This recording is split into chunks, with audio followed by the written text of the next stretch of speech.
Hello. Well, hello, Sigma. It's a pleasure to be with you today. My name is Gustavo Montero. I'm the founder of German Carta Capital, based in Dubai.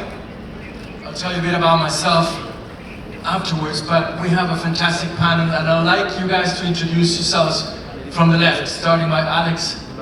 Salam alaikum, AIBCs! How are you guys today? Doing well? Can you get a thumbs up? Still awake? Kinda? My name is Alex Fazel. I'm the Chief Partnership Officer at Swissborg. We're a wealth management platform with over 1.1 million users out of Europe, and we are community-centric driven and are all about the community. Hello everyone. Salam alaikum wa alaikum salam also. My name is Fras Al Sadek. I'm the managing partner of GAF Capital Partners, and we are a private investment firm that focuses on investing in early stage companies that are built on the blockchain.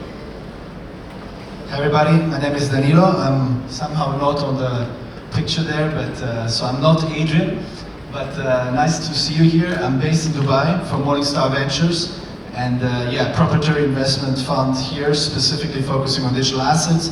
Been in crypto for a long time. Love to see the energy in the city. All right, that's great. So, as I said, I'm Gustavo Montero. I'm the founder and chairman of Carta Capital. We manage crypto assets for clients, wallets. We're non-custodial. And we tokenize real-world assets. We're currently tokenizing a gold mine in Chile, and we're tokenizing Amazonian trees and Amazonian land in the Amazonas. That's my part of it. So we have Adrian back in. Adrian, hello. You're not Swiss, you're not on time. So Adrian, why don't you introduce yourself to the public and tell us who you are? Good morning everybody, I'm Adrian Niculescu. Sorry for being late, there are things happening in the investment space like in life. I'm a Romanian entrepreneurial investor, proudly based in Dubai, and I have about 7 years and a half in blockchain, and I try everything I can to invest responsibly and ethically. Happy to be here. Great, Adrian, thank you. So this time we'll start from Danilo's side. So let's say that you're all set up, you chose your blockchain, you're going to do something in your company. Question is, we're all global, our businesses are all global. Is it scalable?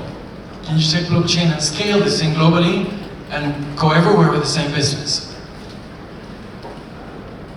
What's the question? That's the question. Is blockchain scalable? Well, on a technical level, yes. On a people level, in terms of distributed teams, investments, and just overall like being a participator of this ecosystem, I find it very scalable from the point that there is more and more people coming in. There is no threshold. I think many new industries are going to be disrupted by this technology, so there is definitely a lot of room to grow. So it is definitely scalable, and it's also very, borderless, international, and so that's also what impacts scalability, is the fact that, we're here to grow and we're here to stay. So for sure. Right, Faraz. Yeah, definitely. The key fundament of blockchain is scalability and access to everyone. But there are a few things that will impact this and support it to actually achieve its target, which is number one, education, and educating people on how to use it, why to use it, where to use it, and the second, or the other point would be is regulation. If we have regulation and regulators start educating the general public on what the use cases are and how to use it and what so, this will allow us to scale at a lot faster pace. Perfect. Alexander, so is your blockchain scalable? Yeah, it's a really good question, and talking about scalability, guys, I think that from the investment standpoint, it's very important for us to not be too smart. Sometimes you gotta be a little bit stupid. Like both sides of the spectrum is, you can be a fundamentalist and really think, does this scale in terms of people? Does it scale in terms of socials? Does it scale in terms of revenues, right? But at the same time, from the investment perspective, if you're too smart and thinking too much, then you're not taking action. And I read a quote this morning, which I thought was very, very smart from the investment standpoint, is if you are too smart or you're trying to be too good, then you're not good for your own good. And the reason why is because there's lots of speculation in this industry, right? A lot of the projects, if you look in the top 100, are almost purely speculative. Very few actually fundamentally make revenues that will be able to pay for devs, pay for the miners, and pay for their engineers to scale. So scalability on the business side is still very limited. I'll ask a question here. Who here owns the Link token? Chainlink. Now, out of the 7, 8 people, how many people are actually using the Link token to extract data to help you on-chain? Be very honest. 0. You see that? And the reason why, maybe 1 person. So the reason why we need to really think of this on a long spectrum of fundamentalists, yes, I want to invest in business that scale, but also I don't want to be too smart for my boots to not invest in what's hot in speculation. Because people invest with the conviction that in the future, hopefully we'll scale or solve major problems. So make sure as an investor that you're on both sides of the spectrum, because if you're too smart and too stiff and lacking flexibility, you won't do well as an investor. Very good. Adrian, what's your view on scalability of blockchain? Before discussing about the scalability of the teams and on the technology, we have to talk about the scalability of education. Because no matter where you are coming from, no matter the age, formal education and something else, blockchain offers an opportunity for everybody to advance, to educate. It's about inclusion, it's about not the color of the skin, not any labels from the current world. And once we understand that, and once we are in a room like that, so to learn, and even to, as you said, to make fun of ourselves because we don't understand more, we don't know more, but also for me to look bad that I was late, so it's about that, you know. Once you overcome these things and you start learning, you understand that with blockchain you can build something scalable all over the world. But you need to overcome these elements which are holding us back most of the times. All right, another issue that we all have, I have it particularly, I was the CEO of Standard Chartered Switzerland Bank. Just a normal standard bank here, nothing special about it. I was using systems in my bank, and then now, for the last few years, I'm in the Web3 space. Different space, a very different space than traditional banking. So the question really is, starting from Danilo, is how compatible is blockchain as a solution to the systems and protocols we already use in industry, right? So we use blockchain now to look at these systems we have. Some of them are already there. Say, take a bank and transform it into a Web3 bank. You have to deal with issues. Danilo? Yeah, so I mean, there's definitely, as we briefly touched upon before, use cases that have already been leveraged and have already understood. If you look at decentralized finance, the disruption of the freedom of money, banking system, all of that has been, taking, interest and adoption already the last few years. And then I think there is other use cases which are still, at the very beginning. One that we are particularly interested in at Morningstar Ventures is gaming. And I think gaming is still very much on an early stage of adoption, but I see a huge potential for gaming.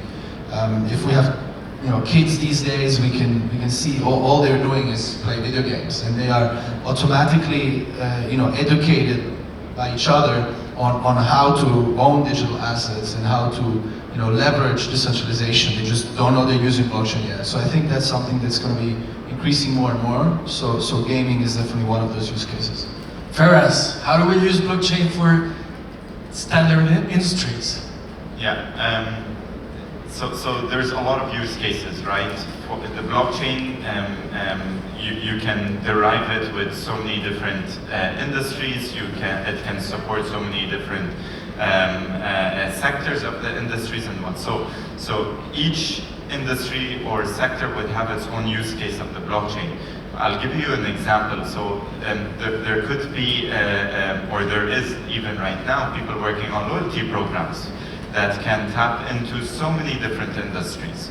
And not only that, also data storage for important and super confidential documents that needs to be stored on chain and for a very long time.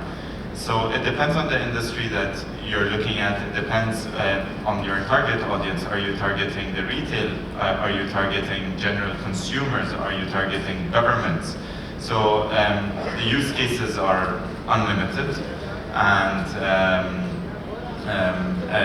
depending on the focus.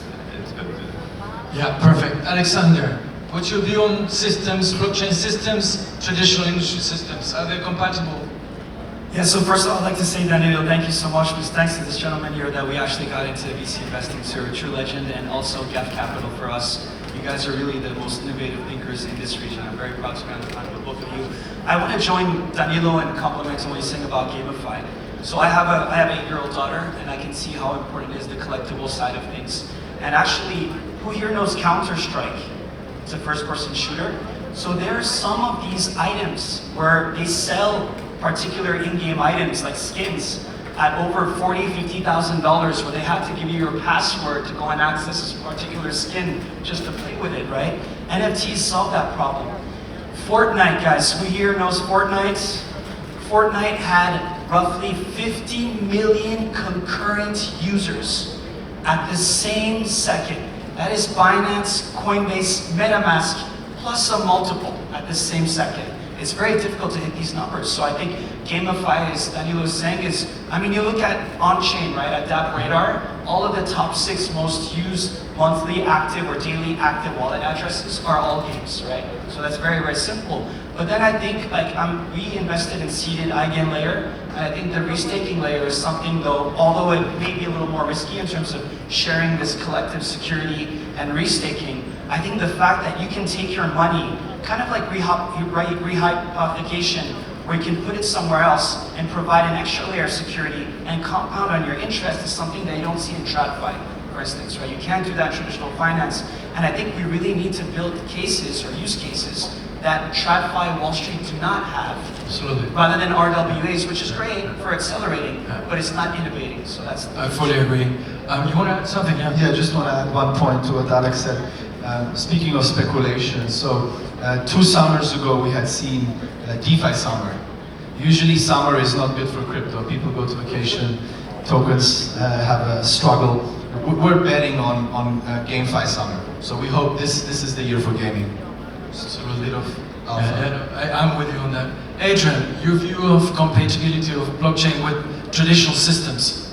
I believe that one of the biggest opportunities right now is at the intersection between them. As you have, for example, crypto cards, they are Visa and MasterCard, right? So still after so many years of blockchain, you can't go with your Bitcoin wallet here at the supermarket to buy bread, correct? So we have to look at that. Also, because we are in an investor panel, what do the investors want? They want return on investment, right? So every project should be run as a business somehow, respecting the business principles.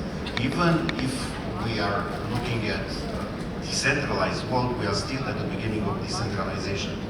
So I believe the biggest opportunity is at the intersection between those, looking at the basic of the business principles. Even I highly recommend every blockchain founder to read, let's say, The Art of Making Money by P.T. Barnum, which is an old book, or Think and Grow Rich by Napoleon Hill.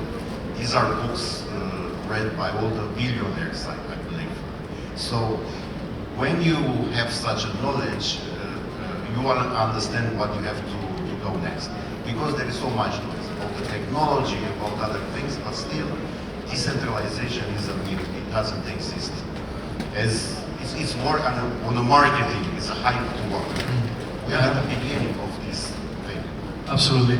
Can I just jump in on what you said, Adrian? So you said you're from Romania. Yes. Actually, our one of the best investments we've ever made was a project out of Romania, Elrond, which became Multiverse X. Yes, I met them in the middle of the bear market at undervalued valuation of 10 million back in 2019. They reached over $1 billion FDV. The point is that yes, as you're saying, like the speculative approach is also very important to the nature, because investors and holders, or the people that buy before the market, after the market, they are influenced by awareness. And the best marketing, the best awareness happens when the token goes up. That's when there is free marketing. So there is a certain balance between how you manage your token and how you spread the awareness. But the beauty also of this tokenization concept is that startups can come out of anywhere, no matter who's behind them, no matter who they are, and through their token, they can get a lot of awareness. If I remember, 5-6 years ago, you said you're from Chile.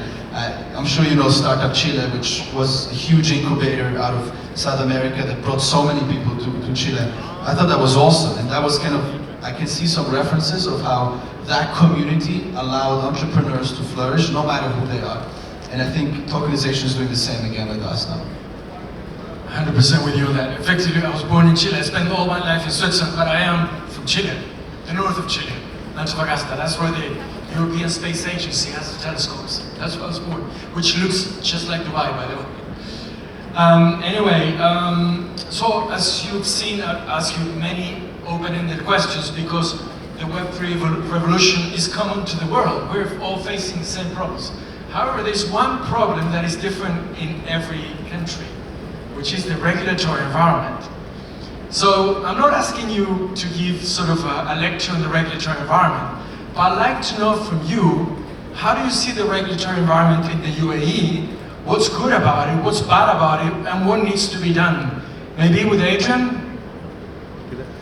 First, I would advise every investor to learn about the regulatory environment here, because it's, how to say, us as an entrepreneurs, we can learn a lot from it. Because rarely you will see... Adrian, sorry to interrupt you, I have to go to precursors, we have very little time. I could speak for days, this is my problem. So first I would advise every investor to look at the MCC's website, to look at Vara's website, to subscribe to their notifications, to learn about what's happening in the industry. And I believe I'm too small to have an opinion about what is bad about it, because there's too much good about it. Listen. So who here is investing for the first time in their first altcoin cycle? Can I see your hands? Second altcoin cycle, can I see your hands? Third altcoin cycle, since the beginning, see your hands. I want to give you one last takeaway that I think is really important. There are 3 core metrics for you to make money in this cycle and to maximize your ROI. And 2 of them are based on how long it will last and how high we will go. And the third one is Bitcoin dominance.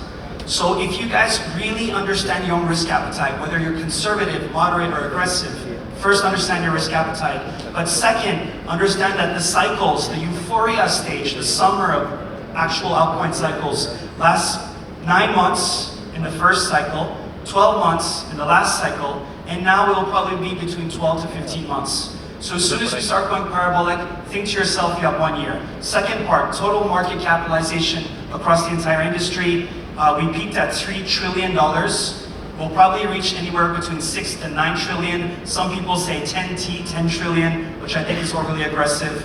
And the third part, Bitcoin dominance. Once liquidity trickles down and Bitcoin dominance goes down to the 30 to 25%, where the liquidity is all the way down, don't forget to go back up, because it will go back up. So look at these 3 core metrics and figures, and you'll do really well and make a lot of money. Faraz, you're the best 10 seconds answer.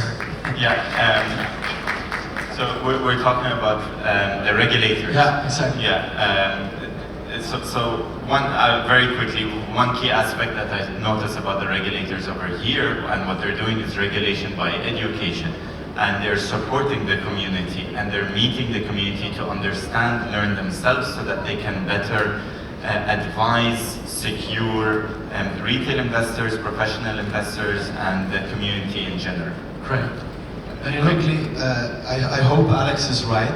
I'm a bit more bearish, or a bit more conservative there. I don't know how long the cycle will be, right? But on the regulatory side, I just had a portfolio company out of France that asked me to move to Dubai, and it had to be done quickly. And the one regulator they ended up going with was Fazel. And the main reason was because it was time sensitive. So I also think that's something to consider, and have a look at Rakdao as well. I'll finish myself on that because that's what I live every day. I'm an asset manager. And while the UAE has fantastic regulation, they've absolutely pointed into the right direction. I was myself an advisor to ESCA on a personal basis, not a company basis, for a while in the past. But the issue here, the central issue, is that we still don't have in this country crypto fiat crypto done by banks. In my country, Switzerland, we have several banks that are doing that. And I believe that that's the difference between Dubai and the UAE being a great place for Web3 or the top of the world. When this place allow banks to go crypto fiat crypto to anybody in the room, then this goes ballistic. Thank you very much for everything.